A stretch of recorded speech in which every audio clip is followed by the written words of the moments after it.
right, here we go. We will begin our dollhouse interactive orals, and we'll start with Ibsen. Background knowledge on Mr. Ibsen. Okay, I did the background knowledge on Henrik Ibsen. He was born in 1828, lived till 1906, so he pretty much lived through the Victorian era. He was a major 19th century Norwegian playwright, and he's sometimes referred to as the father of prose drama, and he's compared to Shakespeare. So he's pretty high up there as far as playwriters go. He was from Norway, so he wrote his plays in Danish, and he didn't live in Norway like for all his life. He went to Germany and Italy for 27 years of his life, and in those 27 years, that's when he really got famous. He got a job when he was 15 years old as a pharmacist, I think. But he also did playwriting, and so that's where he really began his career. And so that's where it started. But he did that in Norway, and he didn't really get any fame off that. No one really knew him. And then he moved when he was older to Italy, and it was there where he wrote his first successful play, Brand, and along with that, he wrote a lot more plays, and with that, he just kept getting more famous, and more well-known, and more financially successful. That was significant because he usually uses a lot of themes from his real-world life into his plays, and finance was always a big thing because when he was 7 years old, his father, his business went bankrupt, and his father became an angry alcoholic, and his mother became very religious to find peace within herself. Also, another thing that we can see later in some of his plays is when he was 18, he had a kid. It was an unofficial kid, so they weren't married. And he had to pay for the child until the child was in its teens, so that's another theme or motif, I guess, that you can see in some of the plays. In 1875, Ibsen moved to Munich from Italy and published A Doll's House, which is a play we're reading. And it was immediately criticized because of the marital roles accepted by men and women, which Ibsen characterized for society. So what he wrote in the book is how he saw society was being lived out in his present day. But later on in his career, he turned into more introspective drama and didn't have much to do with society's moral values anymore. And he died May 23rd, 1906. Thank you, Diego. All right, well, let's take on women in the Victorian period next. So when researching the Victorian age, you obviously think of, it's named after a queen, which is pretty rare to have an entire age named after you. And so the role of women is really important during this time. Women in the workforce were banned from higher professions and higher public offices. And if they were allowed into public office, they were expected to have held unblemished reputations. And so there's a little bit of a double standard going on here between women and men and their expectations seen in the workplace. So usual roles that you find in the middle class are governess or teacher, female shopkeepers, who ended up being pretty ambitious young women who would open a shop with their significant other and take over the dealings of this business and sort of behind the scenes run the shop. So the man owned the shop, he took care of all the business, but really it was the ladies doing a lot of the work. So that's sort of a criticism that you might see from a feminist perspective about women doing work. And a lot of the lower class women were lodging housekeepers, or some of them were very poorly paid nannies. So during this time, women were not allowed to attend universities or training colleges, so they weren't admitted anywhere until 1875, when women were finally allowed to sit their exams at University College, which was later followed by Cambridge and Oxford in 1881 and 1884 respectively. This shows a little bit of the ideals for women in society and what they're expected to do in terms of education and further furthering their careers and furthering themselves in life. Their only real job was considered, their only duty was to have children. And during this time, a woman would have about 5 out of 8 children survive. And few of these children live to be older than 5 years old. So you have women who have had several miscarriages, several stillbirths, and it's their only job is to reproduce. Women were expected to have extreme skills in etiquette. It was a woman's best tool to be polite and respectful, especially when these different duties were implemented at various social activities. So at dances, recitals, concerts, and parties, they're expected to constantly exemplify moral consciousness and grace, which is a pretty tall order to constantly exemplify moral consciousness and grace. So another thing that comes out of all of this turmoil with women in society is a battle for women's suffrage. So at the end of the Victorian era, women's suffrage becomes a big deal, and women unite together in order to get rights to speak up, to vote, and to make their voices heard. So overall, women in the Victorian age were expected to be moral, perfect, unblemished beings, but a lot of them took initiative to stand up and act beyond what society expected of them. Okay, thank you. Go ahead, Lynn.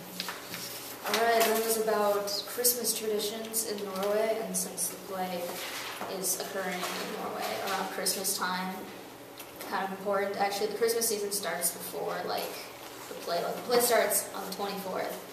But, like, the start of Christmas is considered to be, like, December 13th, and that is the St. Lucia ceremony. So, like, they do it in most Scandinavian countries, I don't know about now, but they have, like, the youngest daughter, she dresses in all white, she wears one of those little, like, wreaths of evergreens on her head with the really tall candles. You guys know what I'm talking about? And they're supposed to, like, and they get up with all the other children have some specific, like, gender designated costumes, and they get up and they make breakfast and they serve it for their parents in bed. So that's on December 13th, and so that's kind of like, that's considered the start of the Christmas season. That's when, yeah. And other important dates, December 23rd is called Little Christmas Eve, and that's generally when families put all of their decorations up, so they don't start, like, just in the beginning of December. They they decorate the tree and the entire house. December 24th is Christmas Eve, and they say all work stops at like 4 p.m., and that's like officially when family time starts. And the 25th is obviously Christmas. So decorations are incredibly important to the Norwegians. They decorate like everything, like every possible surface, like curtains, and they have special like placemats and wall decorations, and the tree they just cover in like every possible sort of decoration, like tinsel, like they put like apple, straw ornaments especially. And they're also really big into handmade ornaments, so they don't really, like nowadays they might like buy more things, but especially back 100 years or so, everything would mostly be handmade. And they also make gingerbread houses are very common. They have like the children all have like a special day, and they get together and they all decorate, make like a giant gingerbread house, and they put it out. And then after Christmas, it's like slowly eaten. People just like steal parts off of it until it's gone. Common food is nothing really special for Christmas. They start with like rice pudding. They have potatoes. They have lutefisk sometimes, which is like catfish that's soaked in lye. It's disgusting. It's a Scandinavian thing. And rice porridge and gingerbread, so their meals aren't really that outstanding or delicious anyway. Other random Christmas traditions, they have a Jule buck. I don't know if I said that right. It's like a Christmas buck or a Yule goat. It came up in like every site I found. It's like this little goat that represents Christmas. They have a little game that goes with it, and it's very important to them somehow. It used to be like the goat they slaughtered at the Yule feast that they would eat. And it's like a Viking pagan tradition. And then it kind of turned into sort of like their Santa Claus in a way, like it kind of gave out presents to good children. And it's just kind of evolved over the years, and so they kind of, it's like a mismatched thing. So in the book, or in the play, I mean, they don't really go through a lot of these traditions, but you can see they're decorating the tree the day before Christmas, so they didn't like have it up beforehand. They also talked about how Nora was like hand making a lot of ornaments, like they didn't think that was a surprise. Like now if you said that, people might be a little surprised, but that was just like, oh, but she's hand making all this stuff. That's just considered kind of normal. Yeah. Okay. Thank you. So, my IO was on Victorian architecture, and I put up some examples and stuff in a PowerPoint.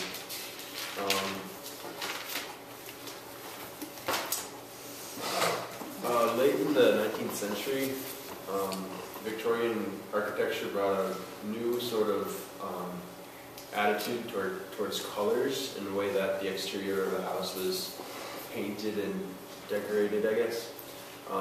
It used to be that the primary colors that were used on a house would be like gray, black, or not black, gray, beige, and white.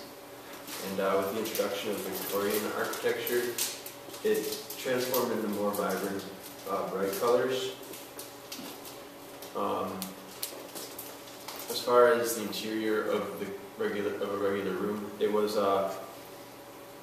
most common in like Victorian era houses is like a central room that's the main gathering point for everybody. It's the most highly decorated room. It's called the central drawing room. It's crammed with furniture and decorations, tapestries, brightly colored wallpaper, extravagant furniture, curtains. As you can see, they are quite colorful. What this would be meant to do was, if you were to have a guest and you would host them in this room, it would sort of show off your social status in how you decorate the room and how your guest feels comfortable as they're sitting in this room surrounded by all these seemingly expensive pieces of furniture. It also showed, in addition to their social status and family's prosperity, sort of newfound culture, whereas before it was into like the duller, as I had said with the last one, the outside colors were beige, white, and gray. Now moving to more brighter colors, it's a new culture that's evolving and surfacing. Even down to the wallpaper. Again, really brilliant colors. A lot of it was patterns that had evolved from like medieval and Gothic tapestries. If you look at this picture up near the ceiling, it's like a little tapestry design, like a little, almost like it's supposed to be a curtain for like a stage that's supposed to come down, but it's part of the wallpaper. This is the sort of the most common Victorian era agriculture, or not agriculture, architecture. It's called bracketed Italiante. I don't know, I can't speak Italian, I don't know how to pronounce that, but it's what I thought of when we were reading this play and what it looked like, when they mentioned in Act 2 that there was the family living upstairs, I thought of duplex, so 2 levels, of course. Characteristics are on the picture there. Things like the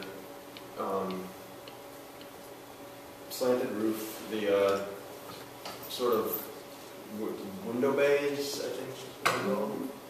A little bit of a stoop leading up to the door. And again, these are common features of Victorian architecture, the most common, I guess, layout of a Victorian house. And they're Italian in descent. So that's this is what I was thinking of when we were reading the play, when I was reading the play. That's sort of how I imagined it laid out. Okay. Thank you. All right. Well, a round of applause for our presenters today. All right. So, discussion. What are you thinking? What has changed in your thinking? And what do you just in general want to talk about today?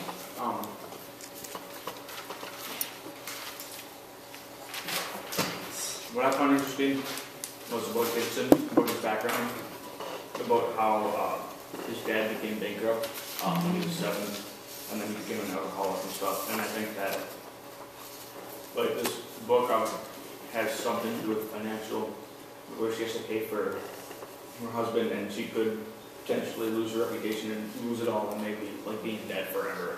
And just like before, I thought it was like a problem, but now you understand where it's coming from, and you understand that now maybe think more that something bad will happen.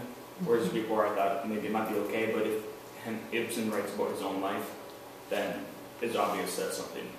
Like also, women were held to such high standards, and you think like, if, you know, like morally, and since she, you know, forged someone's signature and like went behind her husband's back, like that's a huge, huge deal. Like now that wouldn't be aggravated with you, but then it's like, well, like you understand why she's so afraid because.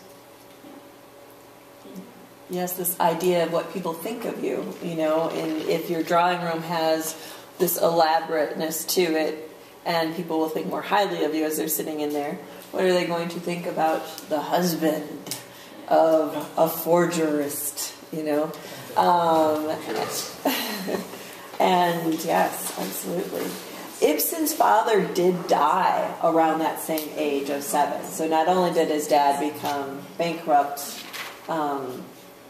and an alcoholic, but he died not long after that. So that threw his family into an impoverished situation immediately. So maybe perhaps another financial connection too. Anyone have a thought about his illegitimate child at the age of 18, was it, or 15? 18. Okay. When I was researching like divorce and marriage is like a huge deal in society. So like you're married forever. Like divorce is unheard of, and anyone who has like an illegitimate child with someone, and any woman who becomes pregnant is encouraged to either run away or marry that person. So if it's in like the upper class, if it's like an illegitimate child between like someone who is like is hiring a maid, like him and his maid, the maid is like encouraged to run away, like fired and told that like we will make your life hell if you don't like get out of here. And if it's between like middle classes, usually they'll like it's just expected they'll get married. But like between lower classes, women who became pregnant with an illegitimate child were like outcasts and like sent into the streets with nothing, basically. Like they weren't supported by anyone, and you know, that's a big deal. That's what we can. Does it make you think of anyone in the play that we read, in particular Act 2? What was that? The nurse. The nurse, Anna, right? Well, yeah, like she, you know, got a job, so she could, you know, make some kind of. Yeah, and thinking it from, you know, the lens of the modern day, it's like, how could you give up your child to go work and raise someone else's child? And does anyone remember the comment she said, Anna the nurse said, about the man involved? Yeah. He was I can't remember exactly what it was, but if you look at the text. And then in addition, it maybe makes us understand why she couldn't, and why she felt happy or lucky to have the position of raising Nora. It's hard to understand that in today's time period. Other thoughts, comments about the architecture and the interior and how that might affect things? Well, I thought it was kind of interesting that, like, Shaper instantly thought of the Italianate house, which at the time, like in the Victorian period, they were like always trying to mimic stuff from the Renaissance, the Italian Renaissance, and I think that might be why Ibsen maybe moved to Italy, because at the time that was a really cool place, and like you said, bright colors were important, and in Italian architecture, you know, even during the Middle Ages, they were all painted yellow and pink. And at this time, they're adding yellow and pink to their house. And I think it's interesting that it kind of comes through his effect, or its effect culturally at this time on the world, both kind of subconsciously and in the writing when they actually go to Italy. So. Oh, can I add something real quick? Yes, always. With the the drawing room. A lot of I feel like a lot of the materials, because of colonization, they were cheap to get, so a lot of it wasn't as expensive as it looked. Aha, yes, because the Central Europe there, or Western Europe, is kind of dominating the world, so, those materials are less expensive to acquire. Absolutely, good point. Mm-hmm.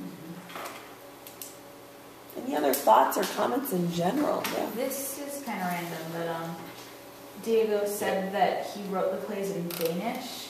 And that kind of caught me off guard because, I'm not sure if this is true, but I kind of thought that Norway and Denmark had different languages. So that kind of caught me off guard that he would write it in Danish if he lived in Norway. They do have their language. Yeah, there's Norwegian And there's Danish. They're related, but they are different. Yeah.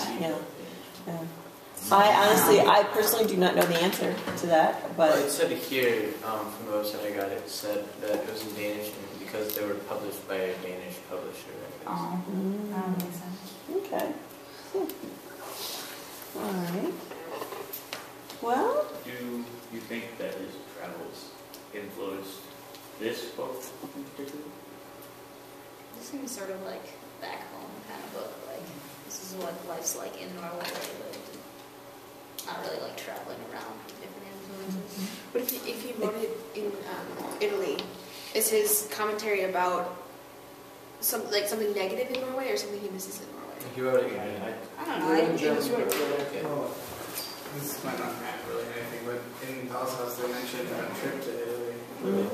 Yeah, true. right, the island of Capri, and she was capricious. Her behavior was capricious. And then the dance comes from there. So perhaps through his travels, he did observe this traditional dance and, incorporated that into it.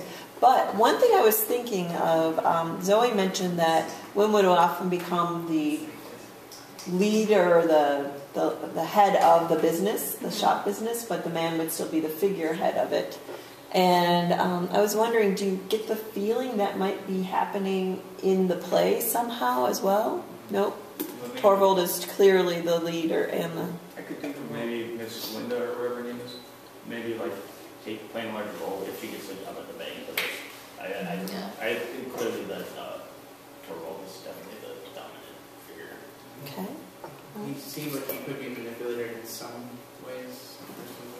Well, I was wondering about that. Does Nora practice the art of etiquette to kind of be able to have some power through her manipulation of... She manages to get Mrs. Linda a job. Pardon me? She can go first. Go ahead, Joe. You were She saying. managed to get Mrs. Linda a job at the bank. Right. So is there some subtle way that she is trying to have an impact without... Women trying to have power over their husband. It's like they can use their charm. Well, what other options does she have, really? Right? Those are her That's the only power tools. she had is her feminine Right. charm. I mean, she's not highly educated. She's not familiar with the laws that wouldn't allow forgery to occur or that it wouldn't be excused based on circumstances. And I think it's important to note that I think, through just reading the play and stuff, that she's really smart. Mm-hmm. And so I think it also helps her to manipulate her husband as a poet. Because then she finds creative ways to do it because she's able to. Yeah, and she also she refers to herself as this little squirrel. I'm almost she kind of makes other people think she's really not what she is. Kind of they can be really small and insignificant, and then you won't pay as much attention to me. Ooh, good insight. Yes. So, I think she is a more intelligent woman than we initially give her credit for. Mm-hmm. And as we continue to read about Nora, we see how she uses that to her advantage. Yeah. Anything else stand out? Why do you think it begins at Christmas? he could have set this at any time, but why Christmas? Looking for new players. Looking for new players. All right, we've heard less often from Lucas. Go ahead. That connect again back to his Ibsen's connection with his homeland of Norway. Could very much, yeah. Just an important holiday, maybe because isn't there like a party that they're going to with the neighbors, and that would be a Christmas event, so maybe an event to circle it around. Ah, yes, a defining event where this dance is going to take center stage. I would recommend it. But like, is it going to be in something? Yes.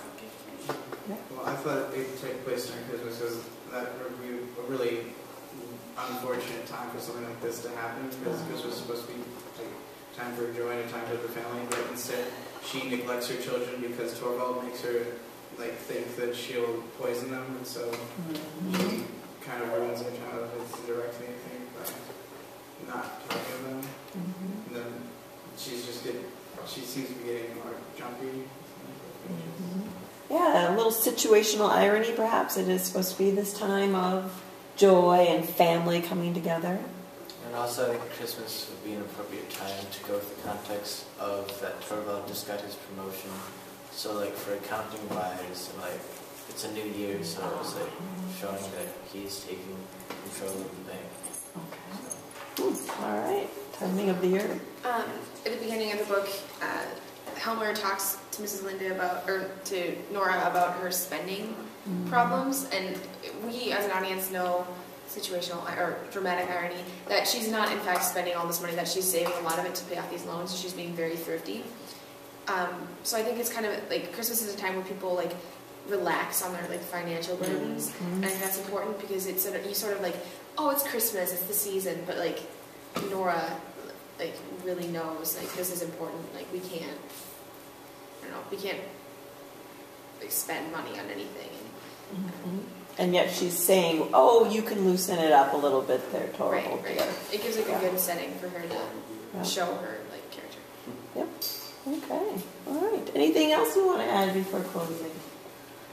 I think Christmas is also kind of set up an opposite situation on the atmosphere to contract with Nora, because instead of her, she's kind of tornado building up, something is going to happen, but in Christmas it's kind of peaceful and happy, and every people get together, and also because of that, it's kind of caused a problem because people coming and things going to happen next year. So I think, yeah. Yes, think about our own family get-togethers. Inevitably, is there something that spikes during the holiday season? Yeah. There's some major event that usually erupts, whether we plan for it or not. So it's suiting that it could be a tension. Oh, funny things happen at Christmas. Yes. Holidays when everyone gets together. Yep. All right. Well.